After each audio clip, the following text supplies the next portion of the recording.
പനി തടയാൻ സർക്കാർ സ്വീകരിച്ച നടപടികളൊന്നും ഫലം കണ്ടില്ലെന്നതിന്റെ തെളിവാണ് അനുദിനം വർദ്ധിക്കുന്ന പനിമരണങ്ങൾ. നേരത്തെ മുഖ്യമന്ത്രിയുടെ അധ്യക്ഷതയിലുൾപ്പെടെ നിരവധി അവലോകന യോഗങ്ങൾ ചേർന്നിരുന്നു. എന്നാൽ സോളാർ വിഷയം വന്നതോടെ പനിച്ചു മരിക്കുന്നവരുടെ കാര്യം ആരും ശ്രദ്ധിക്കാതായി.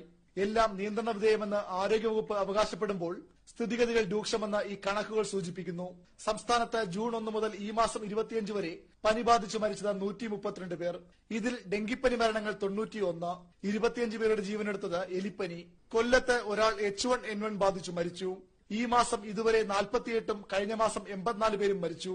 ജപ്പാൻ ജ്വരം, ന്യൂമോണിയ, മഞ്ഞപ്പിത്തം, മലേറിയ എന്നിവയും ആളെ കൊല്ലികളായി. ഈ കാലയളവിൽ കോട്ടയത്ത് കോളറയും പാലക്കാട്ട് H1N1 സ്ഥിരീകരിച്ചു. തിരുവനന്തപുരത്താണ് ഡെങ്കിപ്പനി മരണങ്ങളിൽ ഏറെയും.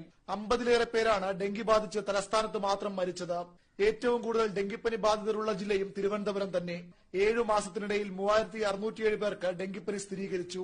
ആരോഗ്യവകുപ്പിന്റെ അനാസ്ഥയ്ക്ക് പുറമെ മാലിന്യ നീക്കം നിശ്ചലമായതും തലസ്ഥാനത്തിന്റെ പ്രശ്നം രൂക്ഷമാക്കുന്നു. എന്നാൽ ഇത് പരിഹരിക്കാനുള്ള ഒരു ശ്രമവും കഴിഞ്ഞ കുറെ നാളുകളായി സർക്കാരോ നഗരസഭയോ നടത്തുന്നുമില്ല. 3.5 ലക്ഷത്തോളം പേർ ജൂൺ ജൂലൈ മാസങ്ങളിലായി പനിക്ക് ചികിത്സ തേടി സംസ്ഥാനത്തെ സർക്കാർ ആശുപത്രികളിലെത്തി. ആരോഗ്യവകുപ്പ് പുറത്തുവിടുന്ന കണക്കുകൾ മാത്രമാണിത്. സ്വകാര്യ ആശുപത്രികളിലെ കണക്ക് ലഭ്യവുമല്ല. അതേസമയം സംസ്ഥാനത്തെ പകർച്ചപ്പനിയെക്കുറിച്ച് പഠിക്കാൻ കേന്ദ്ര സംഘം ഇന്ന് തിരുവനന്തപുരത്തെത്തും.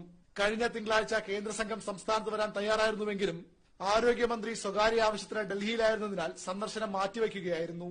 കേന്ദ്ര ആരോഗ്യ മന്ത്രാലയത്തിലെ ഡോക്ടർ കൽപ്പന ബെർവയുടെ നേതൃത്വത്തിലുള്ള സംഘത്തിൽ പൂനെ വൈറോളജി ഇൻസ്റ്റിറ്റ്യൂട്ടിലെ ഡോക്ടർ ബാബാ സാഹിബ് പണ്ടാലെ, റാം മനോഹർ ലോഹിയ ആശുപത്രിയിൽ ഡോക്ടർ സാഹു എന്നിവരുമുണ്ട്. V Arun, Thiruvananthapuram, India vision.